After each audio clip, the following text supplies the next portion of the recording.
Quantum theory, Planck's quantum theory. ठीक है बेटा, ये थ्योरी जो है वो फिजिक्स में भी काम आएगी और केमिस्ट्री में भी काम आएगी, तो इसको समझना। बहुत सिंपल सी थ्योरी है और बहुत आसान है और कंफर्म क्वेश्चन आता है इससे। ठीक है ना बेटा? तो देखो एक बात सुनो, जैसे बेटा हमारे पास ये कोई मान लीजिए सब्सटेंस है ना? अब ये जो सब्सटेंस है, ये सब्सटेंस एटम हो सकता है, मॉलिक्यूल हो सकता है, आयन हो सकता है ना? कुछ भी हो सकता है। अब देखो दो चीजें हो सकती है, या तो हीट इससे रिलीज हो, है ना, या ये एनर्जी को एब्जॉर्ब करता हो। दो चीजें, कोई सब्सटेंस या तो एनर्जी को एमिट करे या गेन करे, है ना? सही बात है।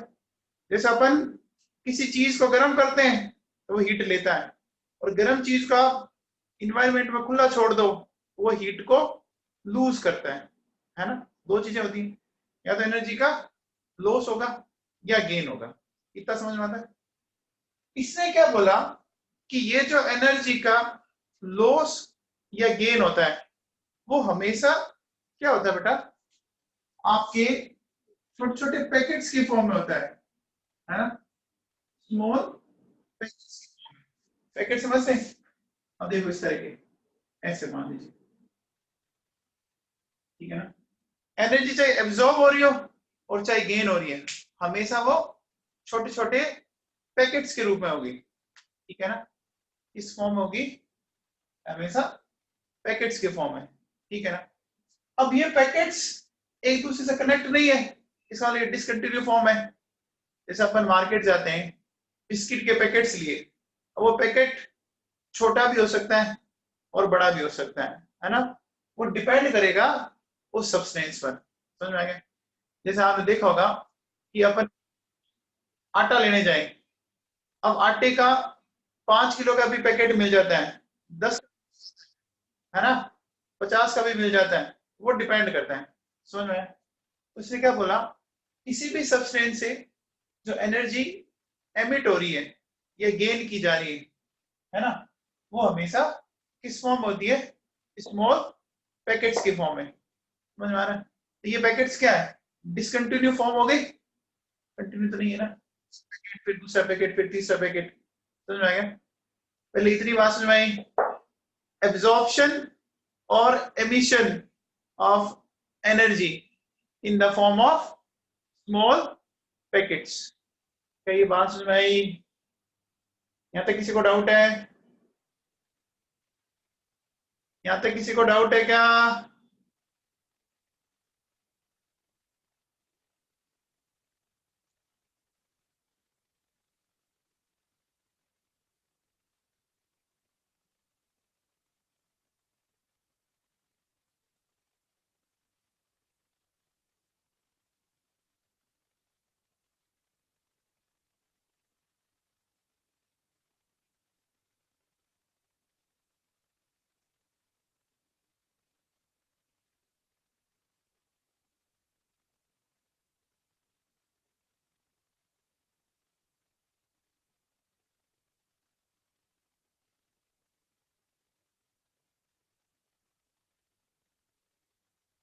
हो गया बेटा?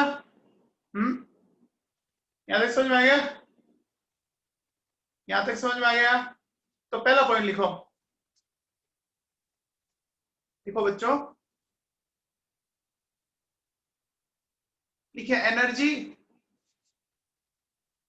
Energy which is energy which is absorbed or energy which is absorbed or emitted, है ना? जो एब्जॉर्ब हो रही है या जो एमिटेड हो रही है ना? Energy which is absorbed or emitted is always in the form of small packets, in the form of small packets.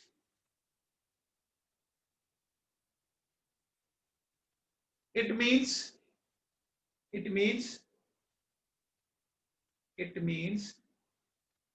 absorption or emission, absorption or emission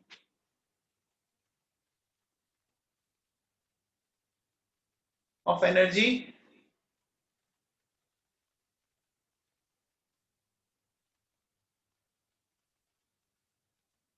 is a discontinued process.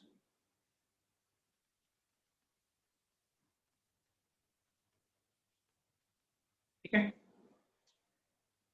फिर सुनो, है ना, ये जो पैकेट है, इन packet को क्या बोलते हैं?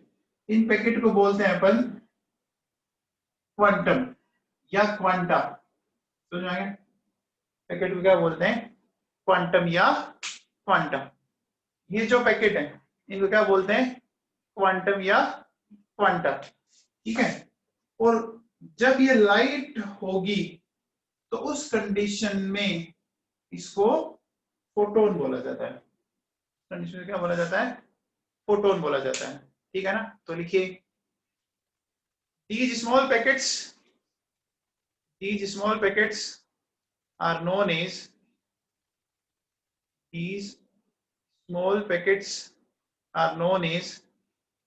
quantum oblique quanta. Quantum oblique quanta. In case of light,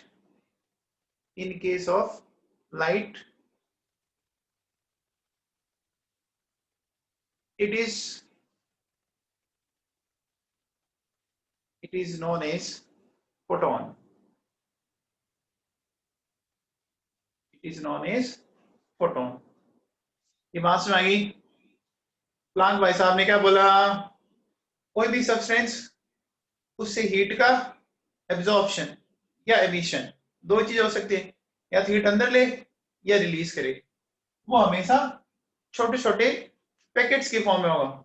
ये पैकेट छोटा भी हो सकता है, बड़ा भी हो सकता है। आप डे टू डे लाइफ के अकॉर्डिंग सोचो, घी का पैकेट, दूध का पैकेट आधा किलो का मिलता भी है, 1 किलो का मिलता है, 2 किलो का मिलता है, साइज अलग अलग होता है ना। ठीक है, इन पैकेट्स को अपन क्या बोलते हैं? क्वांटम या क्वांटा। ठीक है ना, क्वांटम या क्वांटा बोलते हैं। और लाइट के केस में इनको फोटोन बोलते हैं। यहां तक कोई डाउट? बच्चों?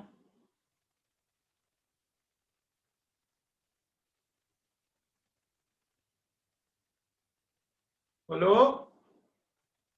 ठीक है, गौरव शर्मा, बेटा समझ में आया? गौरव बेटा, वो मेरे से पता नहीं था, गलती होगी, मुझे पता नहीं था ना।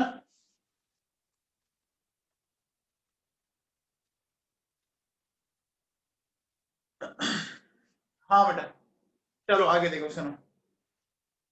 अब देखो, एक बात बताओ, ये जो फोटोन की एनर्जी है ना, और फ्रीक्वेंसी, इसके बीच में relation between energy and frequency, ये अपन समझने की कोशिश करते हैं। प्लांक ने इन दोनों के बीच में एक रिलेशन दिया था।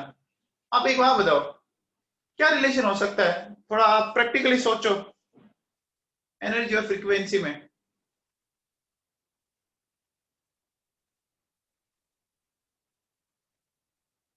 एनर्जी और फ्रीक्वेंसी में क्या रिलेशन हो सकता है?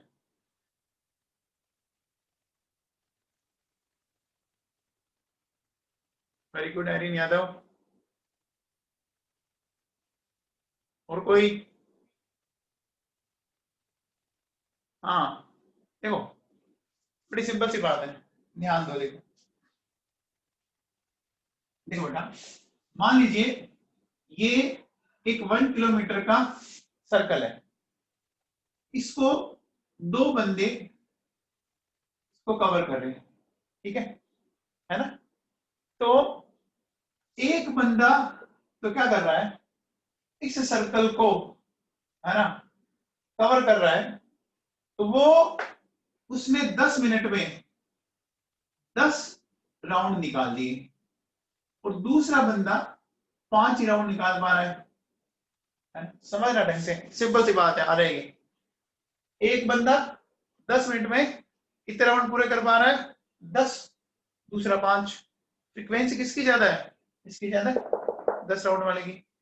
अब सोचो, इसकी फ्रीक्वेंसी ज्यादा है ना बेटा, इसकी फ्रीक्वेंसी ज्यादा है, इसका मतलब उसकी एनर्जी ज्यादा होगी ना, तभी वो फटाफट फटाफट घूम रहा है ना नहीं। जैसे कोई काम फटाफट करता है तो अपन क्या कहते हैं, यार इसकी एनर्जी बहुत तगड़ी है ना। ये सही बात है कि नहीं है, बोलो, ये बात सुन रही क्या।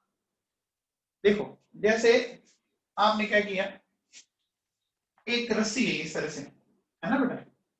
इस रस्सी को एक बार तो मैंने धीरे से झटका दिया, तो धीरे से झटका दिया ना, तो वेव ऐसी बनी, ऐसी देखो, ऐसी तरह की वेव बनी, ठीक है।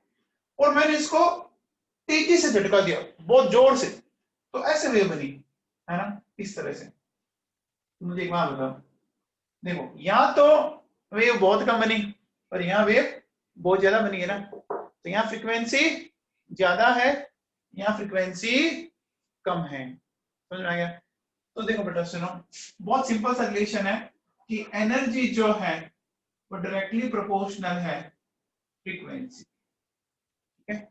एनर्जी और फ्रीक्वेंसी एक दूसरे के डायरेक्टली प्रोपोर्शनल। तो एनर्जी क्या हो जाएगी, फ्रीक्वेंसी न्यू के डायरेक्टली प्रोपोर्शनल। एनर्जी को दिखाएंगे ई से, फ्रीक्वेंसी को दिखाएंगे न्यू से। ये बात सुन आया, बोलो। अब देखो बेटा, ये प्रोपोर्शनलिटी का साइन है, इसको हटाएंगे, हटाएंगे तो एक कांस्टेंट आता है, इसको ऐसा लिखा अपन इक्वल्स टू एच न्यू। तो ये जो एच है ना, इसको बोलते हैं प्लैंक्स कांस्टेंट। क्या बोलते हैं, प्लैंक्स कांस्टेंट, ठीक है। अब बताओ, यूनिट ऑफ प्लैंक्स कांस्टेंट, हमें इसकी प्लैंक्स कांस्टेंट की यूनिट निकालनी। तो देखो बेटा, ऐसा कर सकते हैं, एनर्जी यूनिट जानते हो आप, जूल। फ्रीक्वेंसी की आपने पढ़ी थी अभी लास्ट वन पे, 1/सेकंड। तो क्या आ जाएगा, जूल इंटू सेकंड। आ गया, तो इतना समझ में आया, यहां तक कोई डाउट।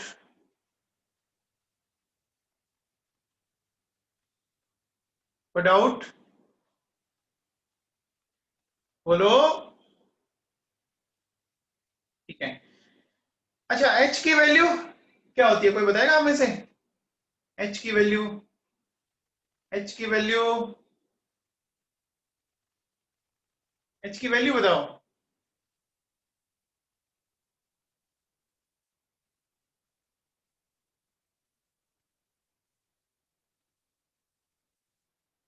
वेरी गुड पलक।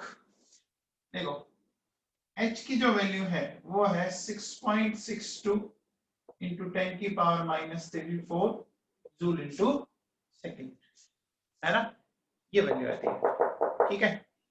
अच्छा, ये जूल इंटू सेकेंड, आप बताओ, इसको अगर अर्ग इंटू सेकेंड में करना है तो बताओ, ये जूल इंटू सेकेंड में, अर्ग इंटू सेकेंड में क्या वैल्यू होगी, फिजिक्स में पढ़ा आपने कि बेटा एक जूल में कितने अर्ग होते हैं, 10⁻7।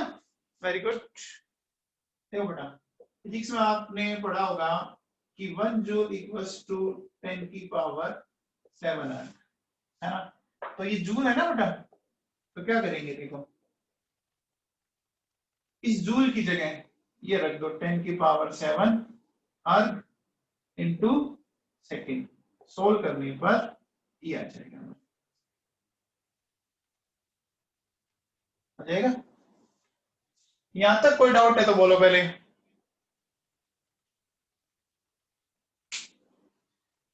ये एनर्जी फोटोन की है बेटा, जो इलेक्ट्रोमैग्नेटिक वेव है ना, वो एक तरह से क्या है, लाइट भी तो एक वेव ही है, लाइट भी तो वेव ही होती है। आप आगे बढ़ोगे, लाइट का ड्यूअल नेचर होता है, वो वेव नेचर भी दिखाता है और पार्टिकल नेचर भी दिखाता है। रिफ्लेक्शन, रिफ्रैक्शन थोड़ा बहुत आपने पढ़ा होगा 9th-10th में मेरे हिसाब से, है ना बेटा? इसको नोट कर लिया सबने? चलिए आगे, हो गया क्या सबका? चलो ठीक है।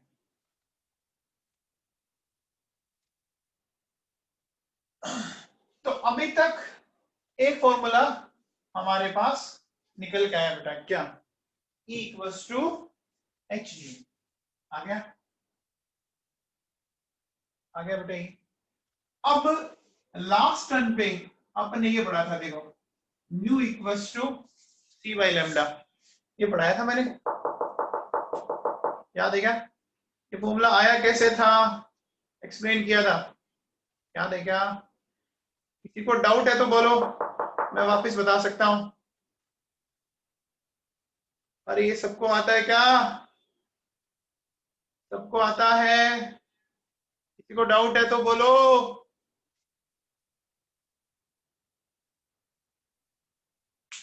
ठीक है, आता है? ओके। तो अब बेटा इस न्यू की जगह क्या लिख सकते हैं? देखो एच सी अपॉन लेमडा, बहुत इंपॉर्टेंट है, वेरी वेरी इंपॉर्टेंट। इसको आपको याद करना है बेटा, है ना? एमटीआर, एमटीआर मतलब मेमोरी टिप्स रिमेंबर, अच्छे से याद करना है इसको आपको, ठीक है? आ गया समझ में? चलिए सबसे पहला क्वेश्चन वो कहता है कि फ्रीक्वेंसी की वैल्यू 10 की पावर 20 हर्ट्ज है, तो एनर्जी बताओ। आसान है, इस फॉर्मूले को उठाएं, बोलो एच की वैल्यू ये है, जूल इनटू सेकंड, फ्रीक्वेंसी कितनी है 10 की पावर 20, हर्ट्ज यानी 1/सेकंड, ये कैंसिल आउट, क्या आ जाएगा 6.62 इंटू 10 की पावर -14 जूल आ गया। कई बात सुन रही?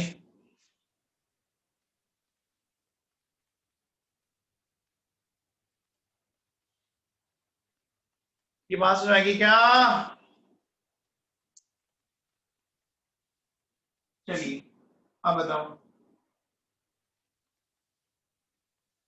देखो आपको ये फ्रीक्वेंसी की वैल्यू दी हुई है, एनर्जी निकालनी है, ये फॉर्मूला लगा दो एच न्यू, सीधा सीधा, ठीक है ना, कोई दिक्कत ही नहीं। अब देखो ये कहता है कि जब फ्रीक्वेंसी आपकी 10 की पावर 15 हर्ट्ज है तो एनर्जी 2 जूल है। तो ये कहता है कि जब फ्रीक्वेंसी 10 की पावर 18 हर्ट्ज हो, है ना, उस कंडीशन में एनर्जी क्या होगी? समझ में? ये बोला है इस फ्रीक्वेंसी पर एनर्जी ये है, तो इस फ्रीक्वेंसी पर एनर्जी क्या होगी, है ना बेटा? देखो इस इक्वेशन को यूज लेंगे, देखो ऐसे लिख लो बेटा, E1 H न्यू1 एक बार, फिर E2 H न्यू2 लिख सकते हैं, है ना, डिवाइड लगा दो E2 अपॉन E1, सोल्व करेंगे न्यू2 अपॉन न्यू1, ऐसा कर सकते हैं?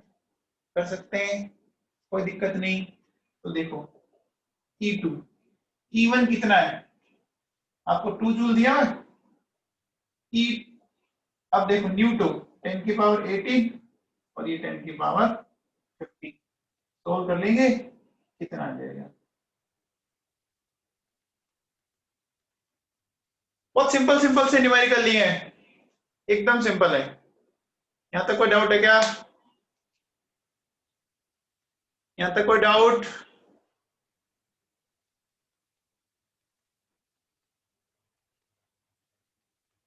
हाँ करो ना बेटा, आप करके इसको सोल्व करोगे तो ये तो वैसे ही कैंसिल हो जाएगा, ये तो कांस्टेंट है ना, एच तो कांस्टेंट है,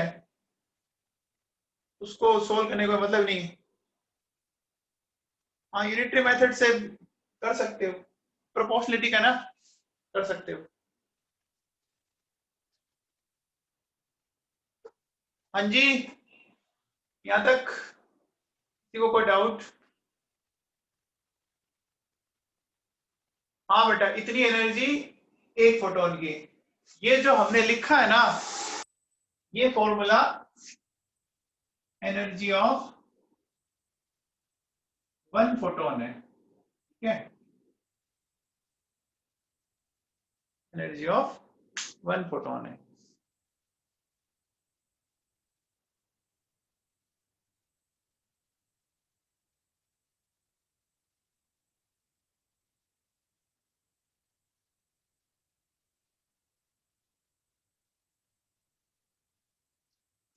हटा दूं इनको? बोलो बच्चों, हटा दें?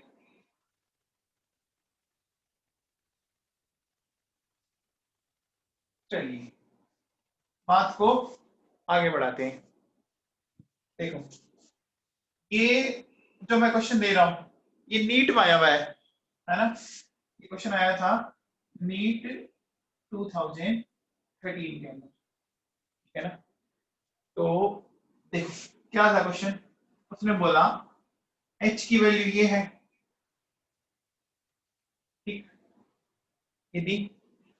फिर वो इसने बोला लाइट की वेलोसिटी ये है, नैनोमीटर पर सेकेंड, और फ्रीक्वेंसी इसने दी 10 की पावर 15 हर्ट्ज, है ना।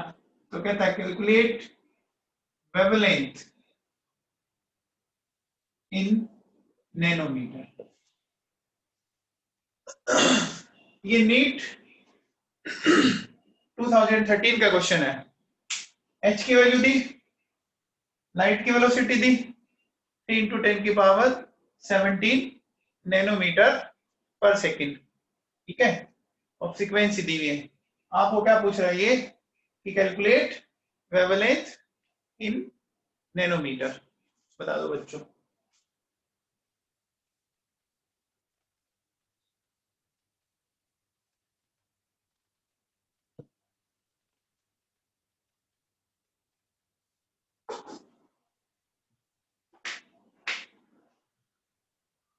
आंसर दीजिए।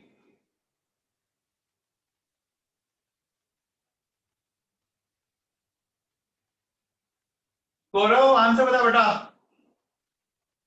रक्षिता वेल डन। वेदांत बहुत बढ़िया। इशिता करेक्ट है बेटा।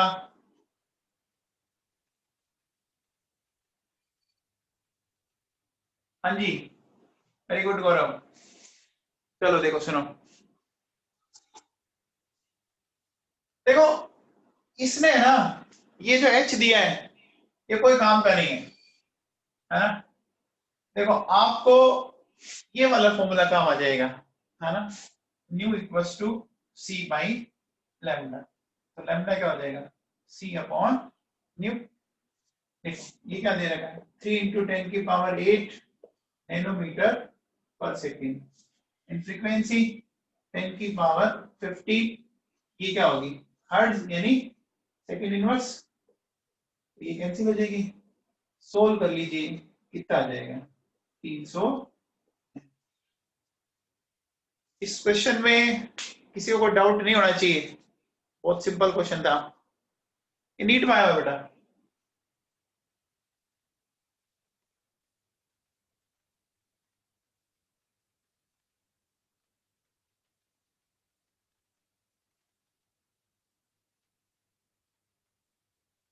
चले आगे। अरे सी की वैल्यू गलत पुट नहीं की है, ये नैनोमीटर में दिया हुआ है, गलत कहाँ है ये। हमें से कई को लग रहा है कि सी की वैल्यू गलत है, मीटर में नहीं है ये, नैनोमीटर में। देखो नैनोमीटर में सही तो है।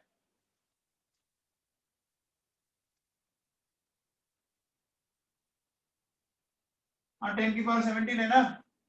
अरे होता है क्या है देखो, ये होता है 3 × 10⁸ अब बताओ 1 नैनोमीटर क्या होता है, 10⁻⁹ मीटर, यानी 1 मीटर क्या हो गया, इसको इधर पटकोगे तो 10⁻+9 मीटर। इस मीटर को यहाँ रखो,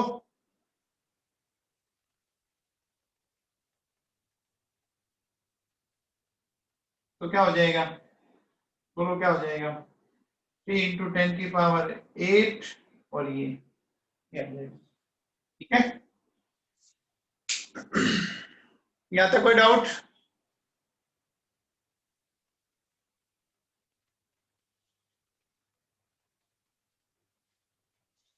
बोलो।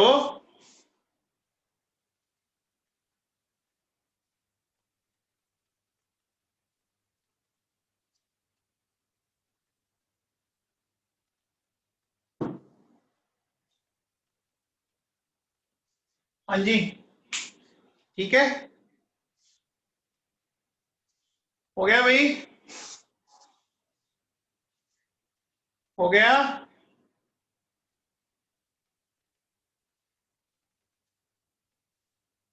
चलिए और बात को आगे बढ़ाते हैं।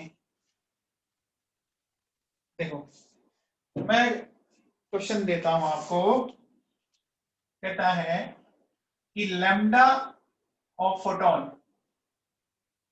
वो कह रहा है आपको 6 × 10⁻⁻8 मीटर है। Calculate energy of photon in joule. बताओ बच्चों।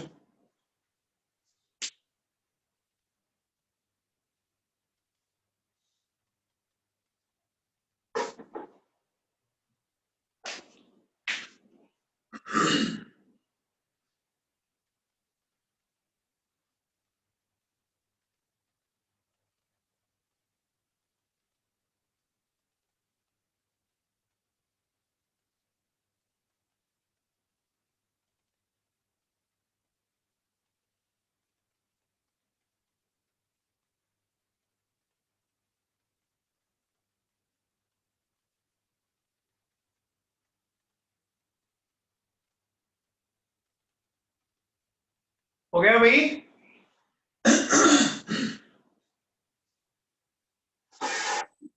देखो एनर्जी का फॉर्मूला है hc/लैम्डा, क्या होगा 6.62 × 10⁻⁻34 जूल इंटू सेकेंड। ठीक है, और लाइट की वेलोसिटी ये होती है मीटर पर सेकंड। ठीक है भैया, और लैम्डा कितना है 6 × 10⁸8 मीटर है भैया। मीटर से मीटर कैंसिल, सेकंड से सेकंड, आंसर जूल में आ जाएगा। ये चला गया देखो। ठीक है, अब ये कितना आ जाएगा 3.31। अब बताओ देखो ये 10⁻⁻8, ठीक है, तो ये कितना बच जाएगा, ऐसा हो जाएगा भैया, ये +8 और ये भी +8 हो गया। सोल्व कर लें तो 3.31 34 है और वो 16 है, सोल्व कर लेंगे तो कितना आ जाएगा। सिंपल है, बहुत आसान है बेटा।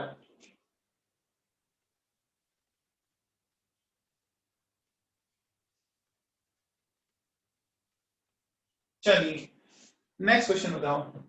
देखो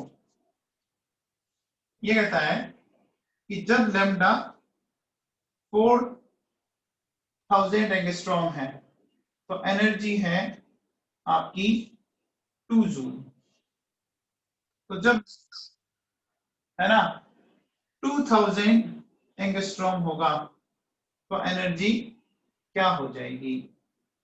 सही लिया।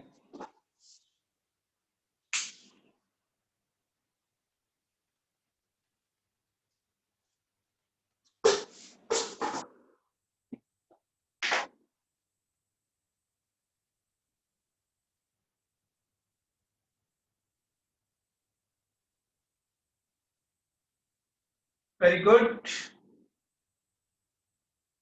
बहुत आसान क्वेश्चन है। आ रहा है समझ में?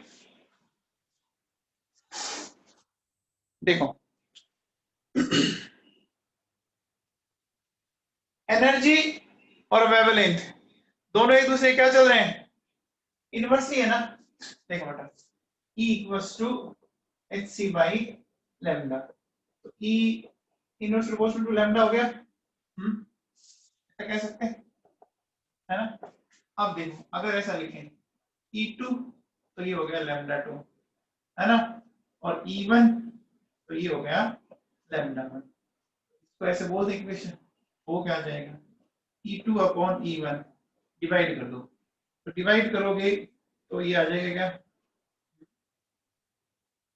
आ जाएगा, यहां से देखो, E2 निकालना है, E1 इसको लैम्डा 1 E1 मान लो, इसको लैम्डा 2 E2 मान लो। E1 कितना है? 2, लैम्डा 2 कितना है? ये है, ये कितना है? तो लगेगा 2 टाइम, एनर्जी कितना आ जाएगा? E2 आ जाएगी 4 जूल। आ गया समझ में?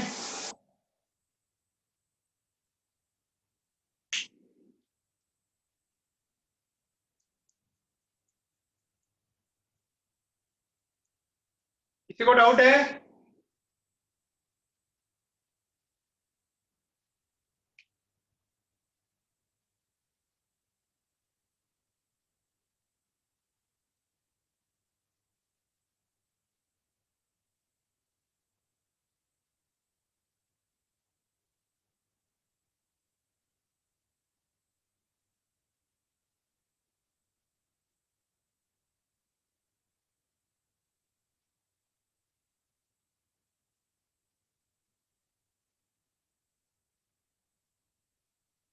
कोई प्रॉब्लम?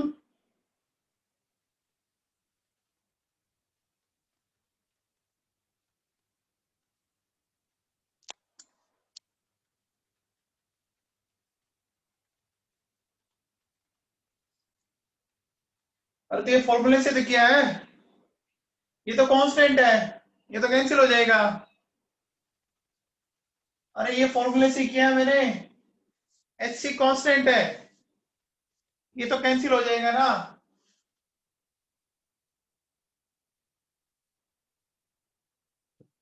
इसको रखने से भी कोई फायदा नहीं है। देखो, ये मान लो 2 जूल एच सी, और लैम्डा कितना दिया है? ये दिया हुआ है। फिर सेकंड टाइम निकालनी है, E2 क्या हो जाएगा? एच सी, और ये दिया हुआ है। अब डिवाइड करोगे तो ये तो आएगा। अरे एच सी की वैल्यू तो कांस्टेंट है ना, तो आएगा देव।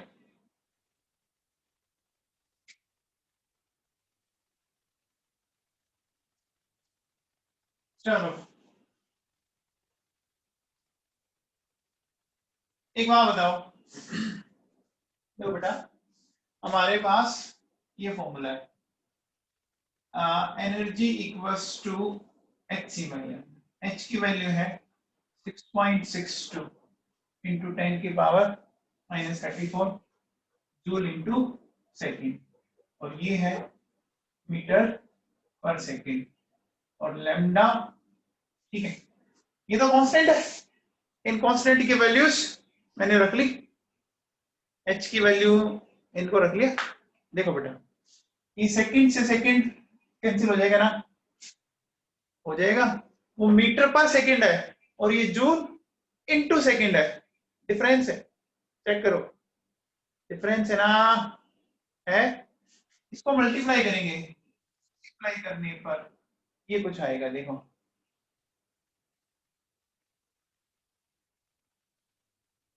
जूल इंटू मीटर और ये लैम्डा। पहले ये फॉर्मूला समझ में आया, ये चीज समझ में आ गई।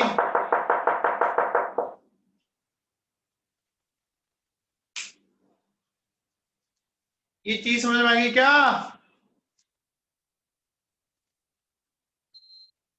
ठीक है, एक बात बताओ, अगर आंसर मुझे जूल में निकालना, इसमें निकालना, जूल में निकालना हो, है ना, तो लैम्डा की क्या यूनिट लेनी चाहिए कि आंसर जूल में आ जाए? बताओ, मीटर में लो ना। तो देखो ये जूल इंटू मीटर है, मीटर को आप हटा दोगे ना तो आंसर अपना आप किस में आ जाएगा? जूल में आ जाएगा ना, आ जाएगा ना। तो देखो लैम्डा मीटर में लिया, कैंसिल आउट हो जाएगा ना, तो आंसर इसमें आ जाएगा, है ना। तो अगर आपको आंसर जूल में चाहिए तो लैम्डा किस में रखना पड़ेगा, है ना, जूल में रखना पड़ेगा, ये ध्यान रखना।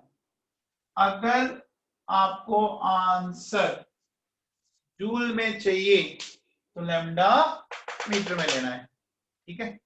एक सिंपल सा क्वेश्चन बताओ, देखो बेटा, calculate number of required photon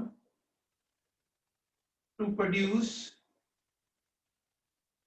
1 joule energy if lambda is 1986 angstrom.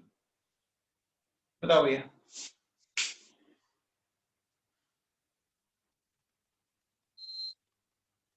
बताओ बच्चों।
वेदांग आंसर बताओ।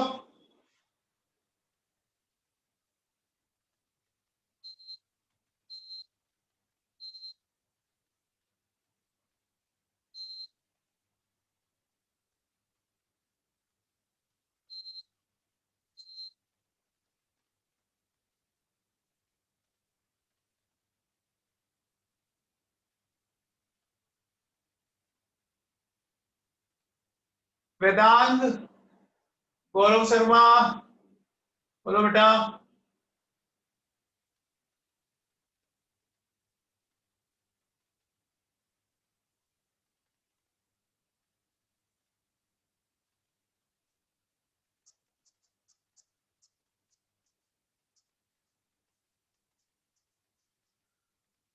वेरी गुड,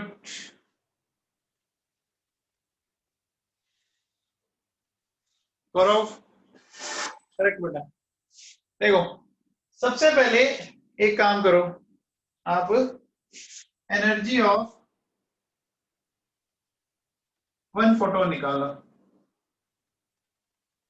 निकालें तो क्या होगा, देखो 19.86 ये जूल इंटू मीटर, तो लैम्डा हमें मीटर में लेना है, तो मैं ये जो दे रखा है डाटा, ठीक है, मीटर से मीटर कैंसिल आउट हो गया, सोल्व कर लीजिए। ये आएगा 10 की पावर माइनस 18 जूल।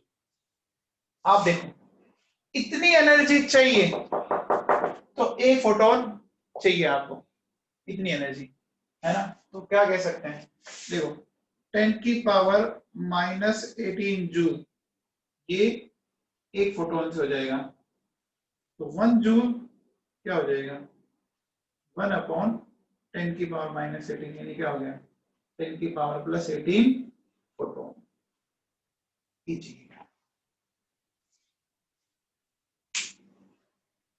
क्या ये समझ में आया?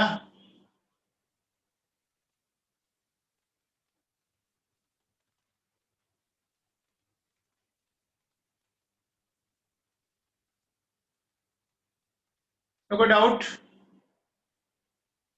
बोलो बच्चों, चलें आगे।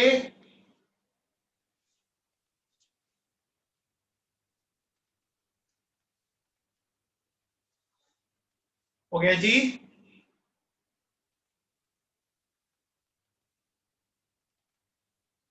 ये जो एनर्जी निकाली हमने एक फोटोन की निकाली है ना, यानी इतनी जूल एनर्जी एक फोटोन।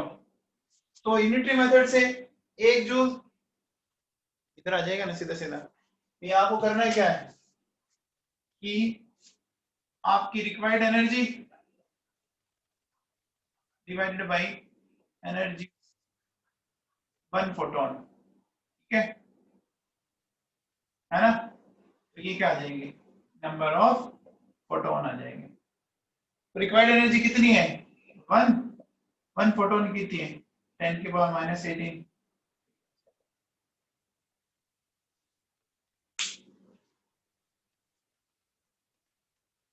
हो गया,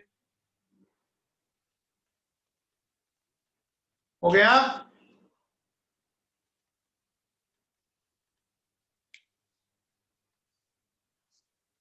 चलो एक चीज बताओ,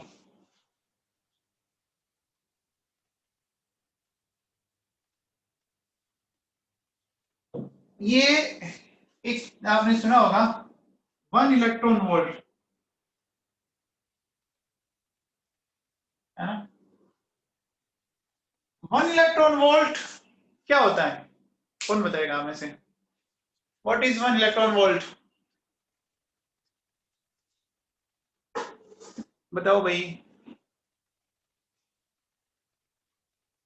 1 इलेक्ट्रॉन वोल्ट क्या होता है?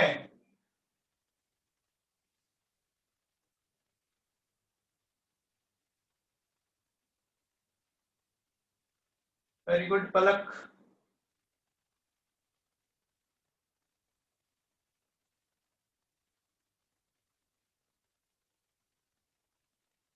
गौरव शर्मा बताओ। Very good. देखो बेटा सुनो, बहुत सिंपल सी कंसेप्ट है ये, इसको समझाता हूं। जब आप किसी इलेक्ट्रॉन को, है ना, 1 वोल्ट के पोटेंशियल से एक्सीलरेट करते हो ना, तो उससे एसोसिएटेड एनर्जी 1 इलेक्ट्रॉन वोल्ट होती है ना।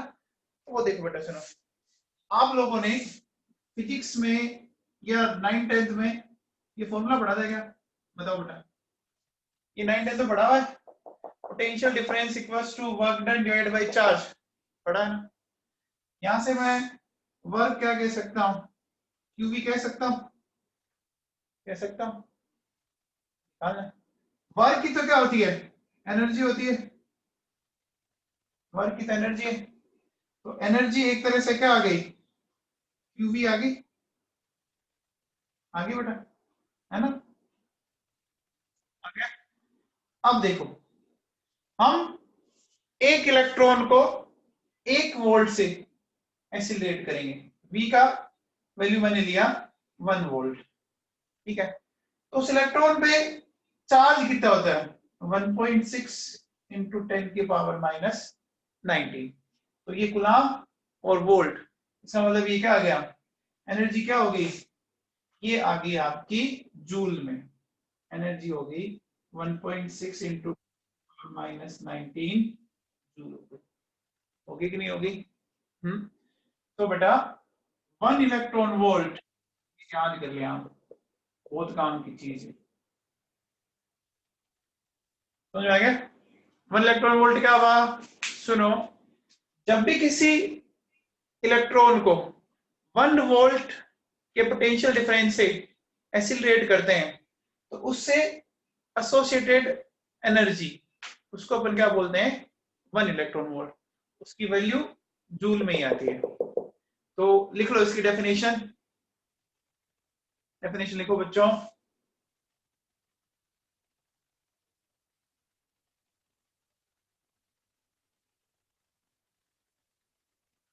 लिखिए,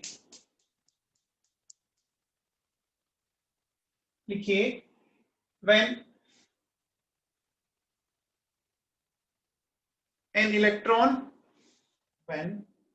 electron is accelerated, when an electron is accelerated by a potential difference of 1 volt, then energy associated to this electron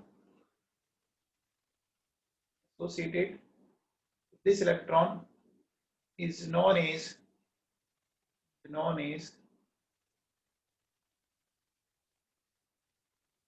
1 electron volt. 1 electron volt. ये वैल्यू लिख लो बेटा, काम आएगी आपके, ठीक है? अब देखो बेटा, जनरली एनर्जी आपको है ना इलेक्ट्रॉन वोल्ट में पूछता है, जूल में कम ही पूछता है, वो मोस्ट ऑफ केसेस में इलेक्ट्रॉन वोल्ट में पूछता है, और लैम्डा एंगस्ट्रॉम में दिया होता है। तो अब अपन इस फॉर्मूले को चेंज करते हैं इलेक्ट्रॉन वोल्ट और एंगस्ट्रॉम के अकॉर्डिंग। तो देखो कैसे करेंगे, ये हटा दो,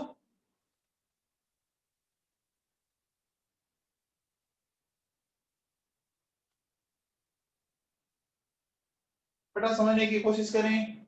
देखो हमारे पास फॉर्मूला ये आया था पहले 19.86 इनकी पावर -26, है ना? क्या था? जूल इंटू मीटर और लैम्डा इन। अब लैम्डा मीटर में रखते हो तो वो मीटर जूल में आ जाएगा, ठीक है? अब हम क्या चाहेंगे, इसका फॉर्मूला इलेक्ट्रॉन वोल्ट के अकॉर्डिंग। अब समझना बेटा, देखो अभी आपने पढ़ा था कि 1 इलेक्ट्रॉन वोल्ट होता है 1.6 इंटू 10 की पावर -19 जूल, पढ़ा था? तो बताओ 1 जूल क्या हो जाएगा? 1 अपॉन ये आ जाएगा, इसको निकालना है, इसको इधर पटक दूं, या तो कोई डाउट नहीं है ना?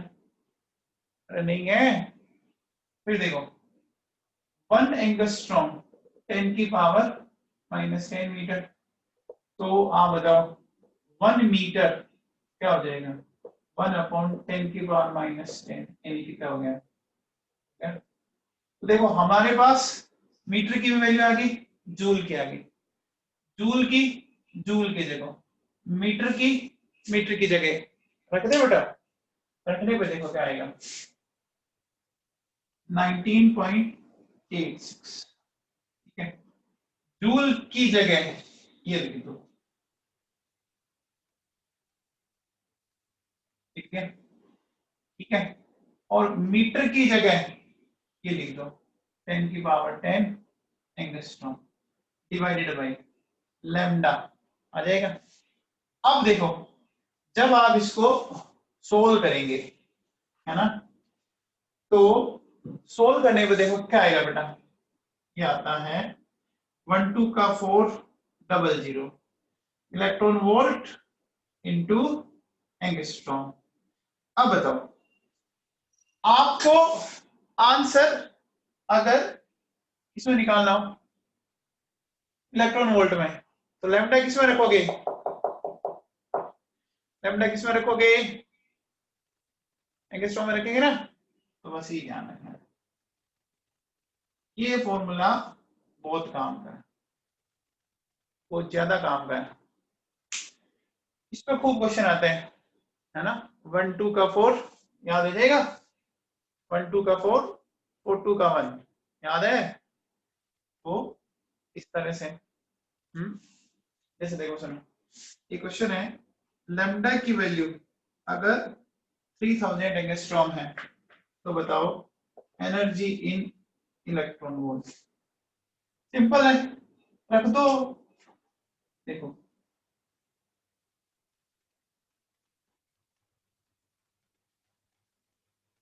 ये कैंसिल आउट, तो सॉल्व कर लेंगे आप, तो आ जाएगा। कर लेंगे, ये उड़ा दो, ठीक है। तो क्या आ जाएगा देखो, सॉल्व कर लोगे क्या। हाँ जी, ठीक है गौरव, यहाँ तक कोई डाउट।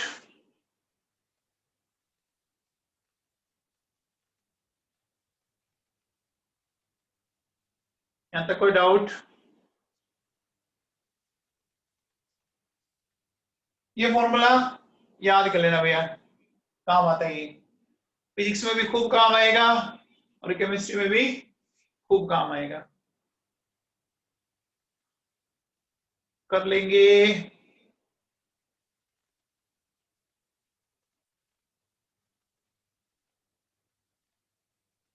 कोई दिक्कत, डेरिवेशन नहीं आता, याद ही रखना आपको सीधा सीधा 1 इलेक्ट्रॉन वोल्ट।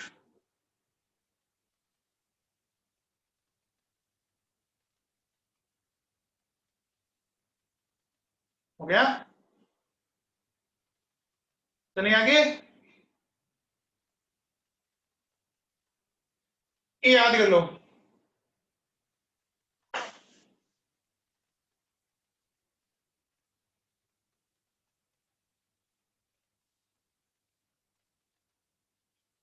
बेटा फॉर्मूला इतने कितने के हैं, कम ही तो है। एक दिन में अगर 4 5 फॉर्मूला आ रहे हैं तो उसको उसी दिन याद करो। एक बताओ बेटा,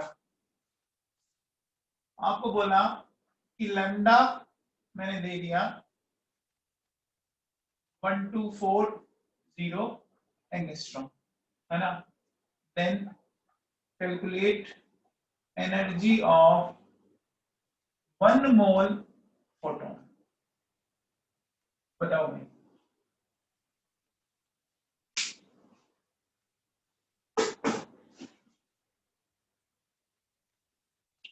एक मोल फोटोन की एनर्जी बताओ।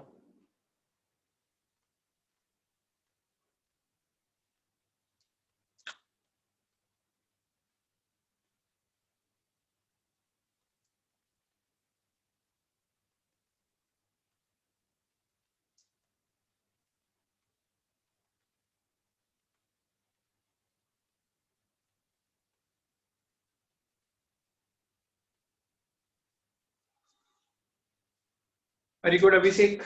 देखो सबसे पहले एनर्जी ऑफ 1 फोटोन, तो 1 फोटोन किससे निकालो, 12400 इलेक्ट्रॉन वोल्ट एंगस्ट्रॉम और लैम्डा है 1240 एंगस्ट्रॉम, कैंसिल हो जाएगा, ये आ गया 10 इलेक्ट्रॉन।